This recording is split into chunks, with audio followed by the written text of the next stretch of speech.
안녕하세요. 저는 40대 초반 남자입니다. 저는 몇 년 전 하나뿐인 제 아내에게 정말 커다란 잘못을 할 뻔했어요. 어디에 가서 누구든 붙잡고 속 터놓고 얘기를 하고 싶은데 어디 가서 얘기를 할 만한 수준이 아니라서 이렇게 익명으로 사연을 보내게 되었습니다. 저도 누군가에게 제 일을 털어놓고 싶었거든요. 저는 어렸을 때부터 감정 기복이 없는 사람이었습니다. 어딜 가든 제가 항상 들었던 말은 왜 이렇게 무덤덤하냐? 이런 소리들이었어요. 아기였던 때에도 너무 순해서 울음도 잘 터뜨리지 않는 그런 아이였죠. 사실 화가 난다라는 표현 자체가 제게 조금 어렵게 느껴집니다. 그런데 전 얼마 전에 난생 처음 화가 나는 감정을 느끼게 되었어요. 지금부터 그 이야기를 한번 해보고자 이렇게 글을 쓰게 되었습니다. 우선 제 직업을 말씀드리자면 은행원을 하고 있습니다. 저는 어렸을 때부터 덧셈 하는 것을 남들보다 좋아했고 돼지 저금통에 동전을 넣으면서 행복을 느꼈거든요.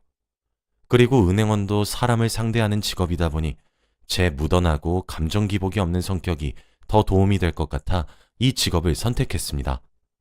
제 예상이 들어맞았는지 은행원이란 직업은 저와 찰떡같이 잘 맞는 직업이었어요. 나름 한국에서 내로라 하는 은행에서 근무를 하고 있습니다. 이런 저를 부모님께서는 자랑스러워 하셨어요. 원래 저희 부모님께서는 제게 기대를 많이 거셨던 분들이셨거든요. 학창시절에도 제가 좋은 점수를 받아서 전교 10등의 성적을 들고 집으로 돌아오면 부모님은 잘했다는 칭찬보다 더 잘하라며 제게 채찍질을 하셨던 분들이세요. 물론 그런 부모님들의 육아 방침이 처음엔 서러웠지만 저도 나이를 먹고 하다 보니 그러려니 해서 크게 상처는 없어요. 제 부모님은 대학도, 대학 성적도, 그리고 취업까지 더 좋은 곳, 좋은 음식, 좋은 대우를 받기를 계속 희망하셨고 저는 부모님의 그런 욕심에 매번 부응해 왔습니다. 부모님께서는 제 직업을 자랑스럽게 여기시죠. 그런데 이제 취업까지 하고 나니까 제게 결혼은 언제쯤 할 것이냐며 결혼에 대한 기대를 새롭게 품으셨어요. 제가 밑으로 여동생이 둘 있는 집안의 장남이니 좀 더 그러셨던 것 같습니다. 근데 사실 전 결혼에 대한 생각이 별로 없거든요. 남들처럼 드라마틱한 프로포즈에 로맨틱한 사랑에 그런 것들에 욕심이 별로 없었죠. 로망도 마찬가지로 없었습니다. 그래서 제게 결혼이란 해도 그만, 하지 않아도 그만 이런 느낌이었어요.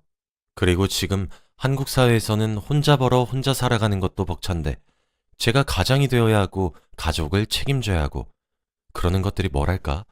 제게는 다소 무겁게 다가와서 결혼에 점점 회의적인 생각을 가지게 되더라고요. 그래서 결혼보다는 혼자서 월급 받아 모으고 투자하고 적금도 하고 그렇게 살면서 돈이 점점 불어나는 그런 재미만 보고 있었습니다. 처음에 제게 결혼이란 것은 그런 존재였죠. 하지만 세월이 흘러가면서 제가 어쩌다 검사를 받게 된 적이 있었어요. 동네 비뇨기과에서 말이죠. 그런데 저는 병원에서 정말 충격적인 결과를 듣게 되었습니다. 제가 무정자증이란 사실이요. 그때가 20대 후반이었는데 뭐랄까 청천벽력 같은 그런 기분이었습니다. 부모님께는 말도 꺼내지 못했어요. 그런데 생각해보세요. 요즘 세상에 남자가 불임이라는데 어떤 여자가 저와 결혼을 약속하겠습니까? 보통은 그들만의 가족 계획이 있는데 저는 가족을 만들어주지 못하니 평생 혼자서 살아가야 할 팔자구나 싶었고 그때부터 저는 비혼주의자가 되기로 했죠. 애초에 결혼에 대해 흥미가 없었던 것도 큰 몫을 한 것 같지만요. 제 여동생들은 이런 저와 달리 명랑한 아이들이라 연애도 잘하고 그리고 둘 다 20대에 생각보다 젊은 나이에 결혼을 했어요. 그래서 정말 고향으로 내려가서 부모님을 마주하는 일은 시간이 지날수록 점점 어려워졌고 부담스럽게 느껴졌죠. 사실 일찍 결혼한 동생들이 그렇게 부럽지는 않았습니다. 조카들은 귀여웠지만 그냥 제 동생들의 아이들이니 귀여운 수준이었죠.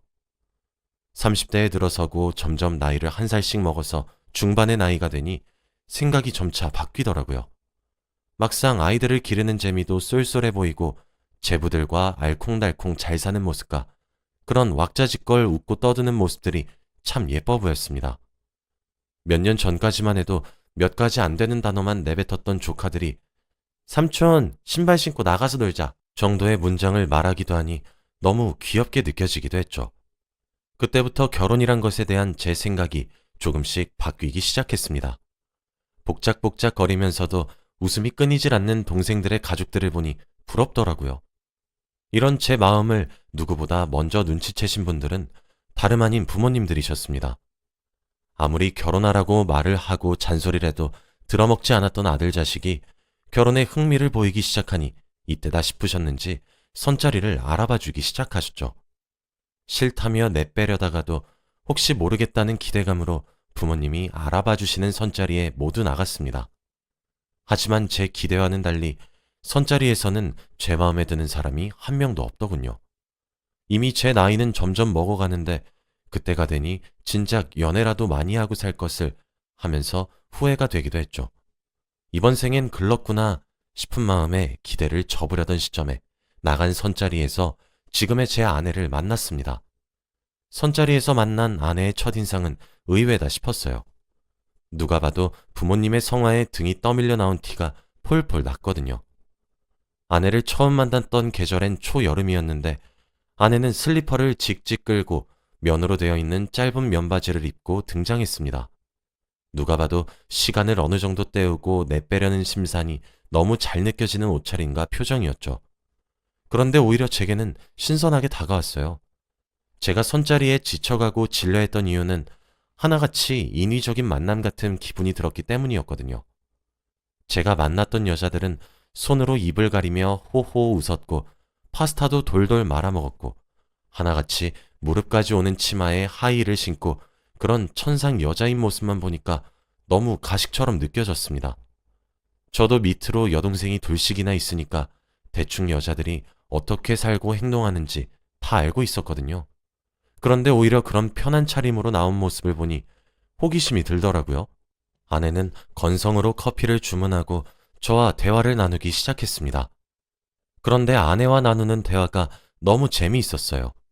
아내와 제가 공통적으로 겹쳤던 부분은 바로 여행에 관심이 많다는 거였습니다.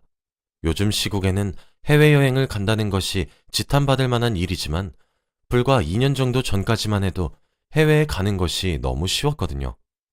아내와 저는 여행의 스타일도 잘 맞았고 취미나 관심사가 정말 많이 통했어요. 근데 그런 기분은 저만 느꼈던 부분이 아니었나 보더라고요. 심드렁하던 아내의 태도도 점차 제게 집중을 하는 듯 했고 우리의 대화는 그렇게 무려 2시간이나 이어졌습니다. 아내는 나중에 깔깔 웃으면서 제게 대화를 먼저 걸기도 했어요. 아내는 제게 밥을 같이 먹자고 제안하더라고요. 저는 물론 흔쾌히 허락했습니다. 그런데 아내는 다른 선자리와 다르게 파스타 이런 곳을 가지 않고 국밥집에 가자고 하더군요. 근처에 완전 맛집이 있는데 특별히 제게 소개시켜주는 곳이라고 하면서요. 그런 모습들도 특이했고 새로워서 정말 매력적으로 느껴졌던 것 같아요. 저도 흔쾌히 국밥집으로 향했어요. 이열치열이라고 웃는 아내의 모습이 제 눈에는 귀엽게 느껴지기까지 했습니다. 아내는 저와 식성도 똑같은 것 같았어요. 저와 아내는 누가 먼저랄 것도 없이 동시에 순대국밥을 주문했고 순대국밥이 나오고 난 뒤에도 국밥에 들깨가루를 뿌려 먹는 것까지 통하더라고요. 그런 사소한 것도 그날에는 우리가 왜 이렇게 잘 맞는 거냐고 깨르르 웃을 수 있는 소재들이었습니다. 아내는 분명 차를 끌고 선자리를 나왔거든요. 보통 술자리로도 이어질 수 있기 때문에 차를 집에 두고 오는 사람들이 많잖아요. 그 얘기에 선자리에 정말 기대도 없었나 보다 싶었죠. 사실 밥까지만 먹고 헤어지고 다음을 기약해야 하나 싶었는데 그날 아내를 보내면 놓칠 것 같다는 생각이 들었어요. 저는 아내에게 술 한 잔도 하는 것이 어떻겠냐고 물었고 아내는 흔쾌히 수락했죠. 저희는 어디에 갈지 고민을 하다가 제가 자주 가는 포장마차에 가자고 제안했더니 너무 좋아하면서 자신도 그런 곳에서 술 마시는 것을 좋아한다고 하더라고요.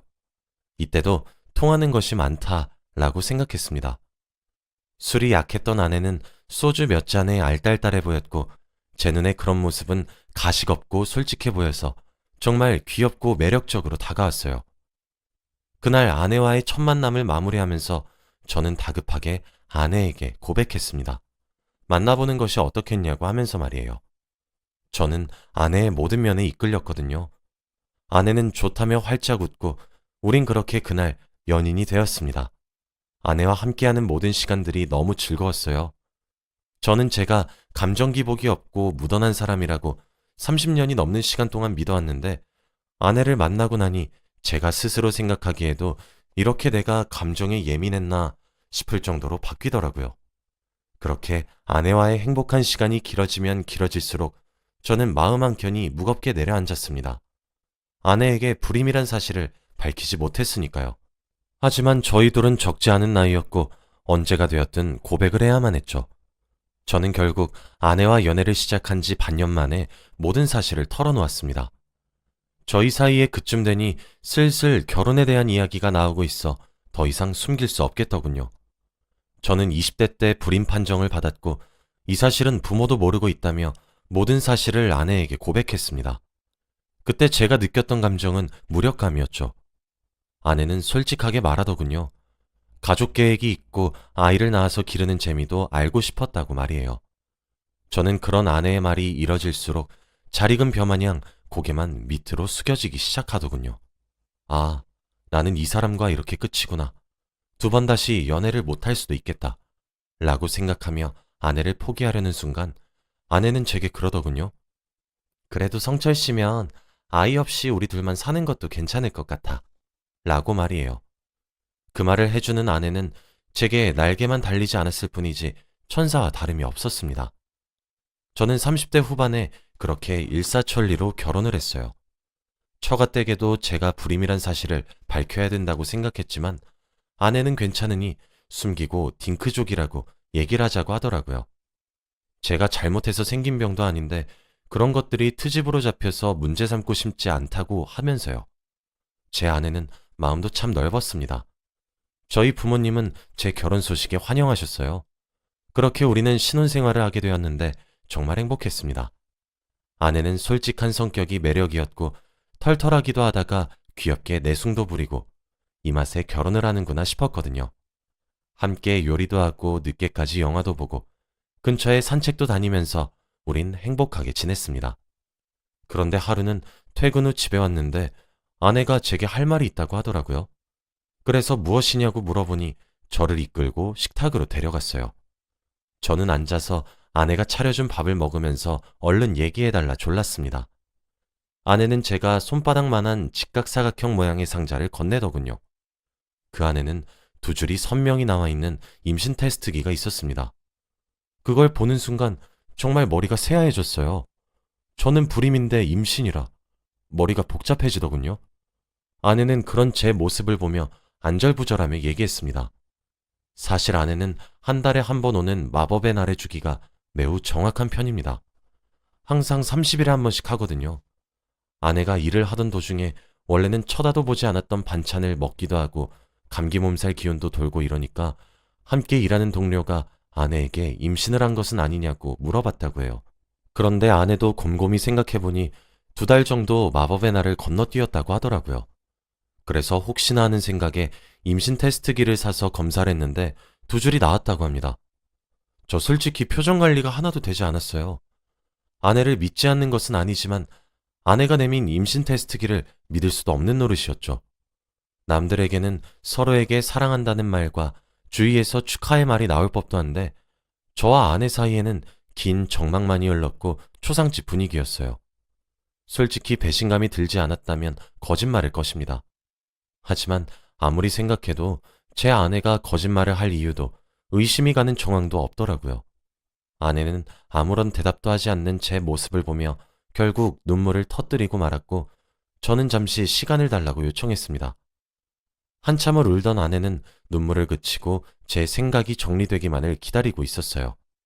저는 일단 우는 아내를 달랬습니다. 그리고 물었어요. 정말 제 아이가 맞냐고 말이에요. 사실 다른 가정의 남편이 아내에게 저런 질문을 했다면 욕이 돌아왔겠죠. 그치만 아내도 그렇게 질문하는 제 심정을 이해해 주었어요. 아내는 하늘에 대고 한 점 부끄러움 없이 제 아이라고 얘기했죠. 저는 아내에게 출산 이후 친자 검사를 요구했습니다. 여보, 당신도 알다시피 나 불임이잖아. 당신을 믿지 못하는 게 아니야.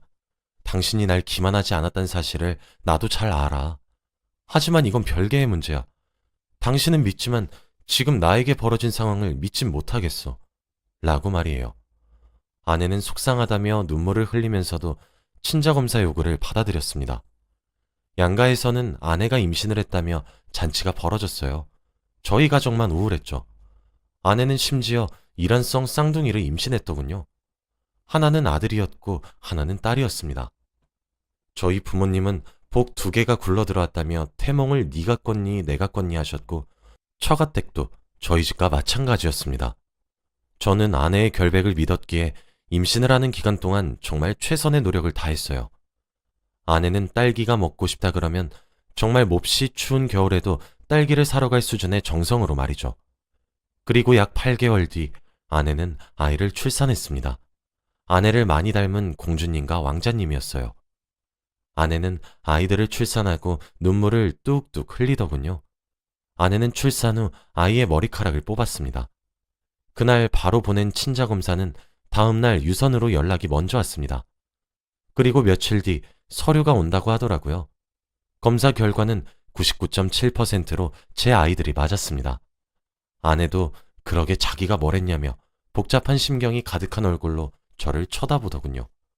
전 비뇨기과에 가서 재검을 신청했습니다. 남자 불임이 임신이 가능한 것인가 싶어서 말이죠. 재검 결과 저는 무정자증이 아니라 희소정자증이라고 하더라고요. 남들보다 정자의 수가 현저히 적지만 자연 임신이 불가능하진 않다고 했습니다. 저는 그 결과를 아내에게 알려주었어요. 그리고 아내에게 정말 진심으로 사죄했습니다. 여보, 이런 일 겪게 해서 너무 미안해. 내가 너무 보잘것없는 사람이라 그랬어. 당신이 나 말고 다른 사람을 만났다면 이런 상황을 겪지 않아도 되었을 텐데. 정말 너무 미안해. 라고 말이에요. 제가 불임이 아니란 것과 사랑하는 아내가 자신을 쏙 빼닮은 아이들을 둘이나 낳아준 것이 기쁘기도 하면서 미안하기도 해서 복잡한 신경이었죠. 저는 티를 안 냈다고 생각합니다. 은연중에 낳는지는 알 수 없지만요. 아내 자신도 그간 마음고생이 많았던 것인지 제 품에 안겨서 엉엉 눈물을 흘리더군요. 그러면서도 제게 자신을 믿어줘서 고맙다고 했습니다. 충분히 본인의 외도를 의심할 수 있는 상황임에도 불구하고 자신을 믿어주는 저를 보며 모든 것을 인내할 수 있었다고 하면서 말이에요. 저희 부부 사이에 일어났던 이 해프닝은 우리만 알고 있자며 굳게 약속도 했어요. 저는 제게 벌어졌었던 일이 어쩌면 저와 아내의 사랑을 시험했던 신의 질 나쁜 장난이었던 것은 아닌가 생각하고 있습니다. 찰나의 순간이라도 아내를 100% 신뢰하지 못한 스스로가 몇 년이 지난 지금까지도 많이 죄스럽네요. 아내는 이제 그때의 이야기를 꺼내면 제게 눈을 흘기며 장난을 칠 정도로 마음을 많이 풀었습니다. 저도 아내가 그렇게 장난을 치면 선자리에 슬리퍼를 신고 오는 사람이 어디 있냐며 맞받아치기도 해요. 물론 그렇게 되기까지 저도 많은 노력을 했던 것 같습니다. 저는 이 일을 계기로 사람이 살다 보면 믿기 힘든 일이 벌어지기도 하는데 그때 진정한 부부라면 끝까지 서로를 믿어야 된다고 생각하게 되었어요. 이 일이 일어난 이후 저는 아내가 김치찌개가 된장찌개라고 해도 믿고 있습니다. 그런 제 모습을 보고 웃는 아내가 귀엽고 사랑스럽기도 하지만요. 제 이야기를 들으신 여러분들도 자신의 배우자를 저처럼 믿으셨으면 좋겠습니다. 제가 만약 아내를 믿지 못했다면 지금의 관계는 없었을 것 같아요. 상상만 해도 매우 아찔하네요. 순간의 선택이 인생을 좌우했을 수도 있다는 생각을 하니 오싹하기까지 한 것 같습니다. 제 이야기는 여기까지예요. 긴 이야기를 들어주셔서 정말 감사합니다.